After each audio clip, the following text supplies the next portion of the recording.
First of all, chapter 3rd, chemical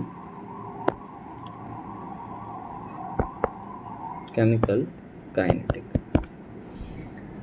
पढ़ना क्या है कि सारी रिएक्शन के रेट के ऊपर क्या चेंज आता है। तो फर्स्ट ऑफ ऑल अगर हम रिएक्शन रेट की बात करें तो वो क्या होगा, रेट ऑफ रिएक्शन हमारे लिए क्या होता है, सिंपल समझे तो वो क्या होगी हमारे लिए, स्पीड ऑफ रिएक्शन होगी ना, कि रिएक्शन कितने टाइम में ख़त्म होती है, कितनी जल्दी से ख़त्म होगी। और अगर मैं बात करूँ कोई रिएक्शन के लिए मैं फाइन कैसे करता हूँ, तो सपोज कोई रिएक्शन आर है वो कन्वर्ट हो रही है मेरी प्रोडक्ट पी में, तो विद द टाइम उसमें की कॉन्सेंट्रेशन में क्या चेंज आएगा, तो रिएक्शन में रिएक्टेंट की कॉन्सेंट्रेशन है वो जैसे जैसे टाइम बढ़ेगा वैसे वैसे डिक्रीज़ होती जाएगी, और कोई प्रोडक्ट है उसकी कॉन्सेंट्रेशन धीरे धीरे इंक्रीज़ होती जाएगी। कोई एक ऐसा टाइम आएगा जब तक सेम हो जाएगी तो वो इक्विलिब्रियम हो जाएगा। अब मुझे इसका रेट ढूंढना है तो क्या करना पड़ेगा, तो यहाँ पे ये जो ग्राफ दिख रहा है उसका स्लोप ले लो किसी भी एक जगह से। तो स्लोप लेंगे तो ऑलवेज क्या होता है, y बाई एक्स होगा ना, y by x, x axis पे क्या होगा मेरा टाइम, r वर्सेस t का ग्राफ है। तो मेरे लिए rate of reaction ROR, rate of reaction क्या होगा, delta R by delta t, sign होगी माइनस, क्यों, बिकॉज ऑफ कंसंट्रेशन डिक्रीज हो रही है। यहाँ पे अगर मैं स्लोप लूँगा तो वो होगा मेरे लिए delta T bye delta T, इसकी साइन होगी प्लस। एक एग्जांपल से समझते हैं, सपोज आपके पास है N2 plus 3H2 gives 2NH3। इसके लिए अगर मैं रिएक्शन ऑफ रेट लिखना चाहूँ, रेट ऑफ रिएक्शन, तो वो मेरे लिए क्या होगा, minus dN2 by dt is equal to minus dN2 by dt equal to minus 1/3 dH2 by dt and is equal to plus 1/2 dNH3 by dt। So now ये जो आपको दिख रहा है वो होगा मेरे लिए rate of degradation of N2। ये क्या होगा मेरे लिए, रेट ऑफ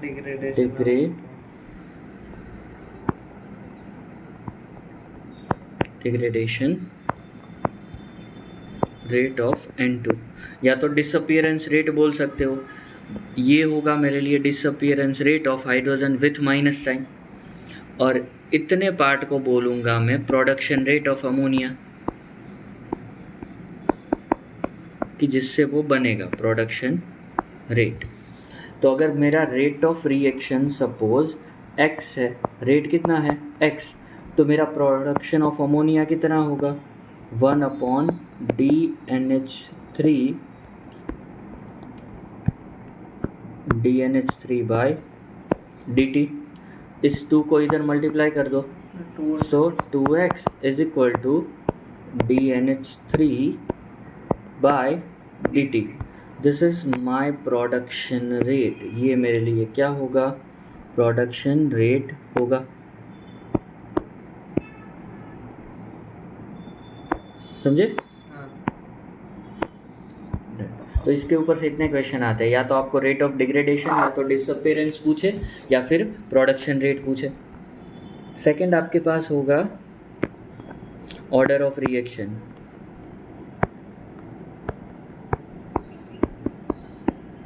नाउ ये क्या है, तो किसी भी रिएक्शन का जो रेट है वो उसकी रिएक्टेंट की कॉन्सेंट्रेशन के डायरेक्ट प्रोपोर्शन में होगा, उसकी कोई पावर होगी x। अगर प्रोपोर्शन की साइन रिमूव करनी है तो rate is equal to k into r raised to x। This equation is known as rate law. इस इक्वेशन को हम क्या बोलेंगे, रेट लॉ।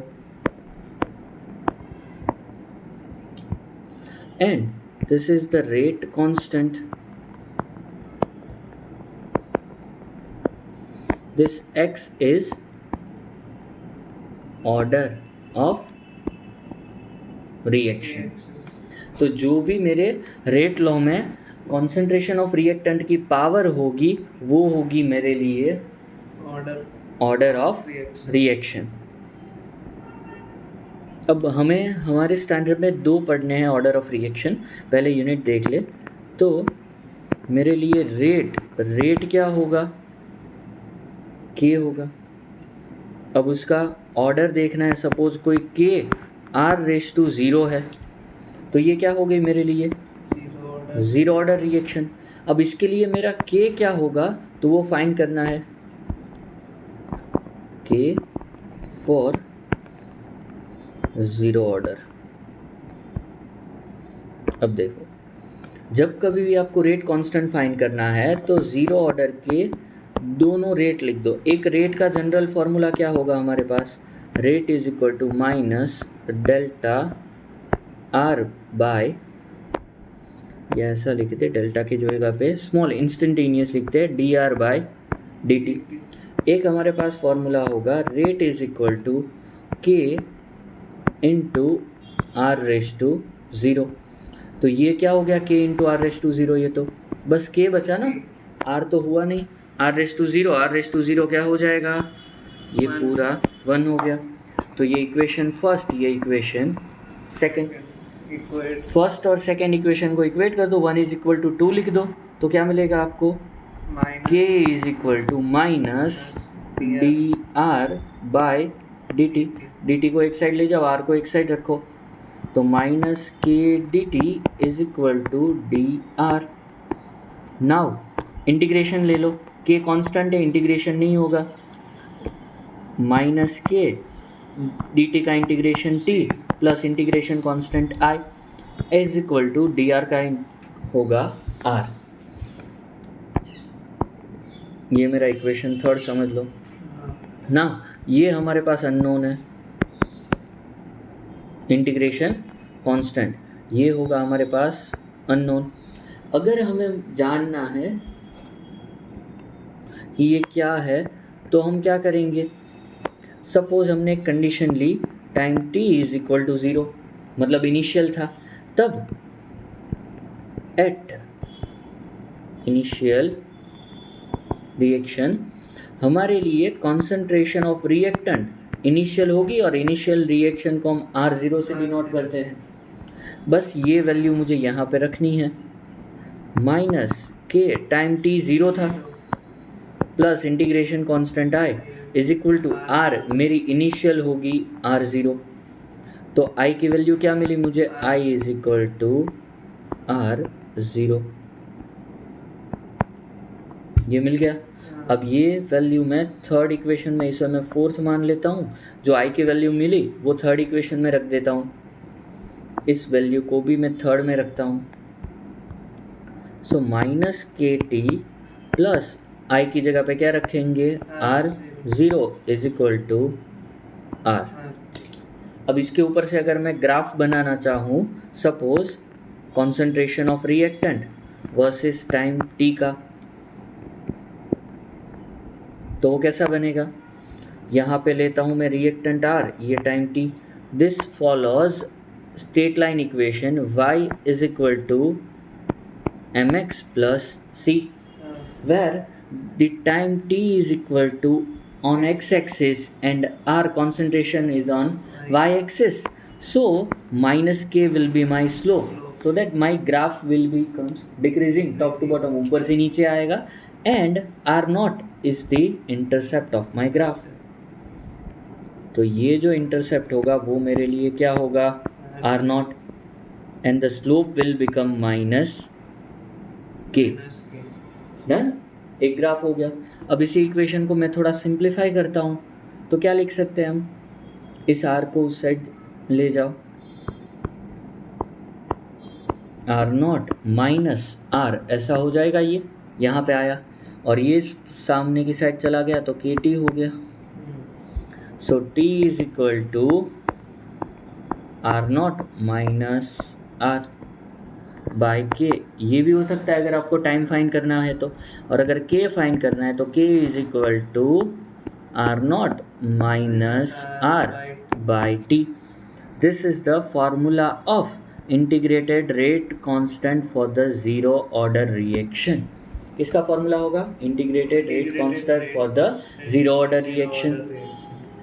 नाउ सेकेंड हमें फाइंड करना है हाफ लाइफ. हाफ लाइफ क्या होगा हमारे लिए? जब रिएक्शन 50% खत्म होगी, रिएक्शन विल कंप्लीट 50%, ऐसा लिखा है. अब 50% कंप्लीट होगी तो हमारी इनिशियल R0 को हम सपोज R मानते हैं, तो फाइनल मेरे लिए RT कितनी बचेगी? बचेगी कितनी? R/2. इनिशियल जितनी कॉन्सेंट्रेशन है उससे आधी यूज़ हो गई तो आधी बचेगी, और टाइम को मैं बोल देता हूँ T12. तो क्या होगा हमारे लिए? T12 इज इक्वल टू, पहले इक्वेशन लिखते हैं R0 माइनस R/K. अब वैल्यू रख दे इसमें. T12 is equal to R0 की वैल्यू R माइनस बची हुई R0/2 लेते हैं और ये K. तो इन दोनों को माइनस करके हमें मिलेगा R0 ही ले लेते हैं इसे, R0/2K. ये होगा आपके लिए T12. तो फाइनल फार्मूला आपको क्या मिलेगी? T12 is equal to R0/2K. ये फार्मूला मिलेगी आपको हाफ लाइफ के लिए. अब आपको यूनिट चाहिए, यूनिट ऑफ रेट, वो फिक्स है.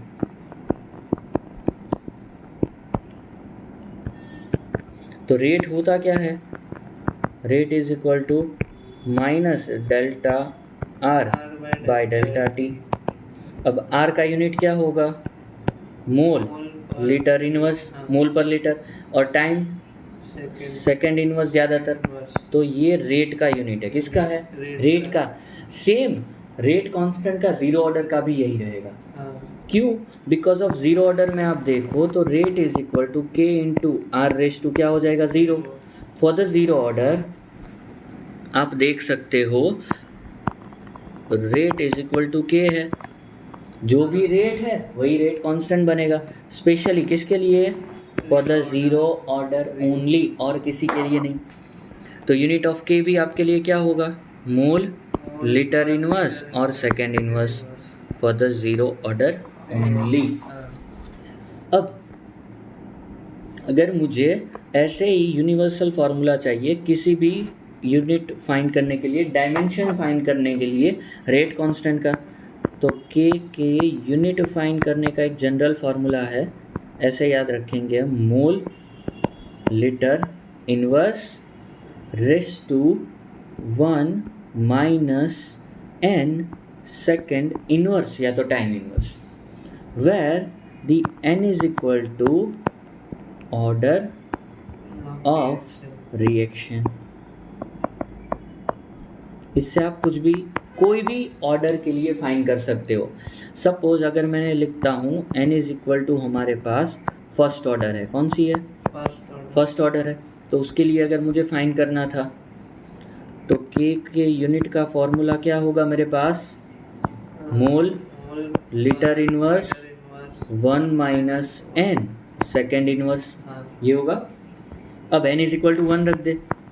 सो mole litre inverse 1 minus 1 second inverse. 1 minus 1 0, कोई भी पावर है तो 1 हो जाएगा. तो unit of for the first order ये हमारे लिए क्या आएगा? सेकेंड इनवर्स, या फिर ऐसा बोल सकते हैं कि सीधा टाइम इनवर्स. सेकेंड इनवर्स हो सकता है, मिनट इनवर्स भी हो सकता है, आर इनवर्स भी हो सकता है, और कभी कभी ईयर इनवर्स भी होगा. पर ईयर भी देते हैं, समझे? तो ये है. अब फर्स्ट ऑर्डर का रेट कांस्टेंट कैसे फाइंड करें? Formula for the first order reaction. So K for first order. तो पहले रेट का फॉर्मूला लिख दो. क्या है रेट का formula? Rate is equal to minus dr by dt. एक तो ये फॉर्मूला है. दूसरा फॉर्मूला है हमारे पास rate is equal to k into are race to 1। ये हमारे पास दूसरा फॉर्मूला, दोनों को इक्वेट कर दे। Equation 1 is equal to equation 2 because both are the equation of rate. So हम लिख सकते हैं के R is equal to minus D R by D T. R को एक साइड रखो, के और डी टी को एक साइड लिख लो, डी टी यहाँ चला जाएगा, minus k d t is equal to d r by r. अब इंटीग्रेशन ले लेते हैं, के का नहीं होगा, यहाँ पे याद रखना dx बाय x का इंटीग्रेशन होता है ln x। फिर तो माइनस के dt का integration t plus integration constant i is equal to ln r। ऐसा इंटीग्रेशन होगा। ये इक्वेशन नंबर 3। नाउ अब मैं दो कंडीशन लेता हूँ। सपोज कोई t is equal to t1 time था, उस वक्त पे मेरी r की कॉन्सेंट्रेशन कितनी होगी, r1।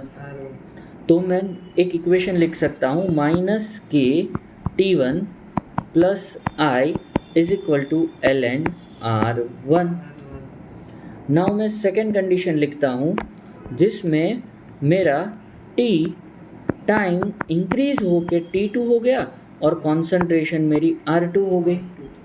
तो हम क्या लिख सकते हैं, माइनस के t2 प्लस i, ये तो कांस्टेंट है नहीं बदलेगा, is equal to ln r2। इस इक्वेशन को बोल देते हैं हम फोर्थ, इसको बोल देते हैं हम फिफ्थ इक्वेशन। अब मैं क्या करता हूँ, सपोज मैंने माइनस किया इन दोनों इक्वेशन को। Now subtracting the equation first minus second, मतलब 4 माइनस 5 को एक दूसरे में से माइनस कर दो। तो लेफ्ट साइड हम ऐसा लिखते हैं minus k t1 plus i, और माइनस कर देंगे उससे माइनस के t2 प्लस i से। और राइट साइड के लिए हम क्या लिखते हैं, ln r1 minus ln r2। तो इन दोनों के लिए यहाँ नीचे लिखता हूँ मैं ln r1 minus ln r2। तो अब देखो ये माइनस की साइन हटा दो, minus k t1 plus i, और माइनस की साइन निकल जाएगी, minus minus plus k t2 minus i is equal to सामने की साइड बचेगा ln r1 minus ln r2।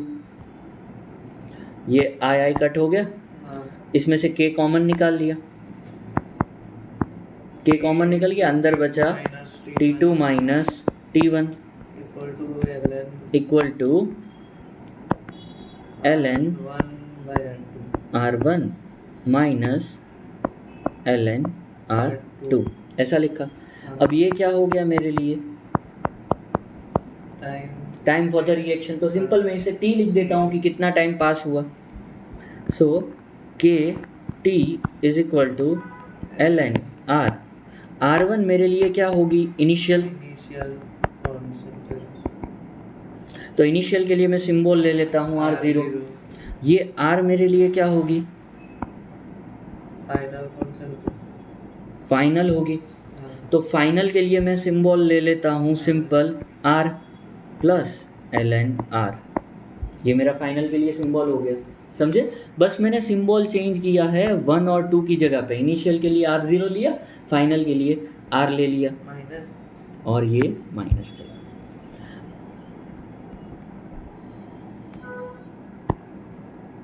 इधर माइनस आएगा। ना हम इसका एक ग्राफ बनाना चाहे तो हमें बनाना है suppose ln r versus time t का। तो मुझे y एक्सिस पे ये लेना है, x एक्सिस पे टाइम लेना है, तो इसको y is equal to mx plus C के फॉर्म में कन्वर्ट करना पड़ेगा। कैसे करेंगे? इसको y के साइड यहाँ पे ले जाते हैं, ln r is equal to ln r 0, उस साइड आएगा तो माइनस हो जाएगा ना, माइनस के टी। अब ये देखो ये y एक्सिस है इज इक्वल टू ये 2 है, मतलब यहाँ पे mx आएगा प्लस c। अभी भी ये ग्राफ आपको कैसा मिलेगा? इंक्रीजिंग की डिक्रीजिंग? डिक्रीजिंग मिलेगा। क्यों? बिकॉज ऑफ स्लोप आपके पास नेगेटिव है। कैसा है स्लोप? नेगेटिव है। और इनिशियली यहाँ पे सॉरी ये LNR तो लिखना ही भूल गए हम, LNR वर्सेस टी का ग्राफ है। ये जो आपका इंटरसेप्ट है ये वाला, ये क्या होगा आपके लिए? ये होगा ln r नॉट। और ये स्लोप क्या होगा? स्लोप होगा माइनस के। समझे? हाँ। ओके, ये इक्वेशन 6 बना दे, हमें बाद में ज़रूरत पड़ेगी, साथ में ग्राफ समझा रहे हैं। अब देखो 6 इक्वेशन को हम क्या लिख सकते हैं? फ्रॉम 6 इक्वेशन, पहले डेरिवेशन कंप्लीट कर ले, 1-2 ग्राफ बाकी है वो बाद में समझ लेते हैं। यहाँ से वापस से लिखता हूँ, k t is equal to ln r naught minus ln r। जब भी हमारे पास log a माइनस log b होता है तो हम उसे log a बाई b लिख सकते हैं। समझे? यहाँ पे सब्ट्रैक्शन में है तो डिवीजन में लिखेंगे, एडिशन में होता तो मल्टीप्लिकेशन में लिखते। So k t is equal to ln r0 by r, ऐसे लिखेंगे। ln को log में कन्वर्ट करने के लिए क्या करेंगे? log 10 base 2.303 log of r naught by r, ऐसा होगा। अब t को यहाँ भेज दो, so k is equal to 2.303 by t log of r naught by r। अब इसमें कोई डाउट है? कंफर्म? पक्का? ओके। सो यहाँ पे लिख देते हैं कि कौन सी चीज़ किसको रिप्रेजेंट करेगी। k क्या है, t क्या है, r नॉट क्या है और r क्या है, और r क्या होगा। सो इस इक्वेशन में k क्या होगा हमारे लिए? Rate constant for the first order reaction, t is equal to time for the reaction, r is equal to initial concentration, r is equal to final concentration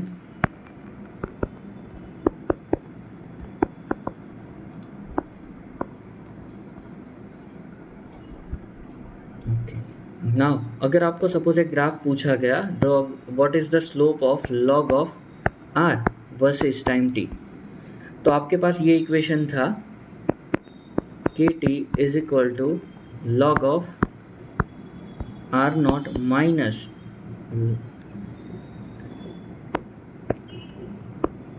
आपके पास इक्वेशन था ln r naught minus ln r। आपको पहले इसे इस form में ला दो, ln r is equal to ln r naught minus k t. अब ln को log में करने के लिए 2.303 log of r is equal to 2.303 log of r naught minus k T.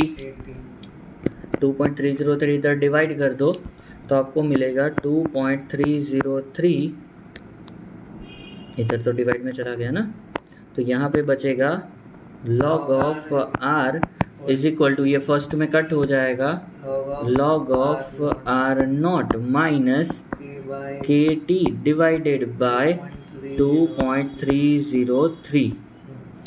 Now ये हमारा स्ट्रेट लाइन इक्वेशन के जैसे है, y is equal to mx plus c is the intercept, t is for the x axis and y log r for the z axis.